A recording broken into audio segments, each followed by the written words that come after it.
প্রফেশনের মানুষের মধ্যে ডিপ্রেশন রয়েছে, হতাশা রয়েছে। ওই অসময়ে প্রেম আসতে আসতে এটাও ফসকে যেতে চেয়েছিল, হ্যাঁ, তো আমি আর ফসকাতে দেই নাই।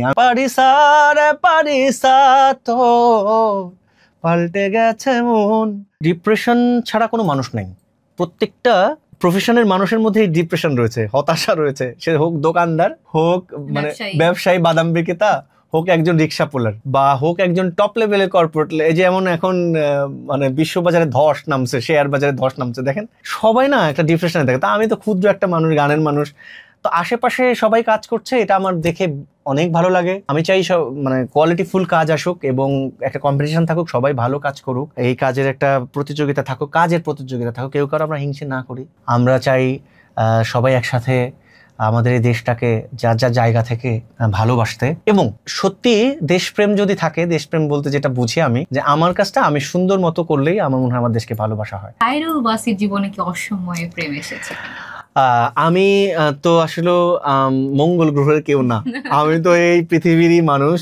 এই আপনাদের সাথেই সমাজের বা দেশের সব একই বলি। এক একজনের প্রতি এক একজনের যে ব্যাপার থাকে, যে একটা মায়া তৈরি হওয়া, বা যেটাকে বলছে কোম্পানি দেয়ার একটা মানুষ থাকে বা সার্কেল থাকে, তো সেটা সবার জীবনেই থাকবে।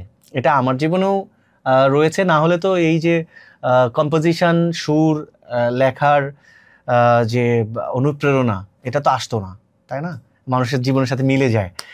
আর শেষে এসে যখন এটাও মানে ফসকে যেতে যাচ্ছিল, ঠিক আছে, সম্পর্কে আছে না যে আস্তে আস্তে ওই অসময়ে প্রেম আসতে আসতে এটাও ফসকে যেতে চেয়েছিল, হ্যাঁ, তো আমি আর ফসকাতে দেই নাই। আমি না, এইবার এটা ধরে রাখতে হবে, আছে না এরকম ব্যাপারটা, যে না আর কত। তো আমার জন্য দোয়া করবেন যেন আমি আমার ভালোবাসার মানুষ, মানে যার সাথে আসলে জীবনের বাকিটা দিন সুখে দুঃখে সবকিছু শেয়ার করে এই পৃথিবী থেকে বিদায় নেওয়া যায়, এটাই সবচেয়ে বড় কথা। পারিসা তো পাল্টে গেছে মন, পারিসা তো একই আচরণ।